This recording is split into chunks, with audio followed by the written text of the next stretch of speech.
പ്രകൃതി രമണീയമായ കാഴ്ചകളൊക്കെ കണ്ടുകൊണ്ട് എസംപുരം പാലം അതിലൂടെ ഇങ്ങനെ പോകുമ്പോൾ നമുക്ക് താഴെയുള്ള കാഴ്ചകളൊക്കെ ചെറിയ സൈഡിൽ കൂടെ ഒക്കെ നീങ്ങി പോകുകയാണെങ്കിൽ കാണാൻ പറ്റും.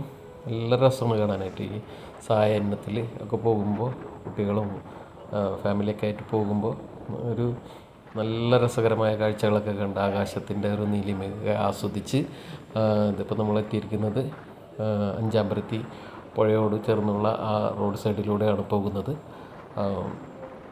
ഇപ്പോഴും നമുക്ക് ഇതിലേക്ക് പോകാൻ പറ്റുള്ളൂ. 2 വീലർ ഓട്ടോറിക്ഷ പോലുള്ള ചെറിയ വാഹനങ്ങൾ റോഡ് ചാലായി കഴിഞ്ഞ് കഴിഞ്ഞാൽ ഇതിലെ പോകാൻ പറ്റില്ല എന്നാണ് അറിയപ്പെടുന്നത്. അപ്പോൾ നമ്മൾ ഇപ്പോൾ ഒക്കെ കൊടുങ്ങല്ലൂരോ അല്ലെങ്കിൽ കൊടുങ്ങല്ലൂരിൽ നിന്ന് തിരിച്ചു വരുമ്പോഴൊക്കെ നമുക്ക് ഇപ്പോൾ ഈ 2 വീലറൊക്കെ ഉപയോഗിച്ച് ഇതിലെ പോകാം. നല്ല രസകരമായ കാഴ്ചകളൊക്കെ ആസ്വദിച്ച് പോകാൻ പറ്റുന്നു എന്നുള്ളതാണ് പ്രത്യേകിച്ചും എടുത്തു പറയാനുള്ളത്. ഇപ്പം നമ്മൾ വാസുദേവ വിലാസം കഴിഞ്ഞ് വീണ്ടും പഴയ ഹൈവേയിലേക്ക് പ്രവേശിക്കുകയാണ്. Thank you. ഉണ്ണികൃഷ്ണൻ, മതിലകം.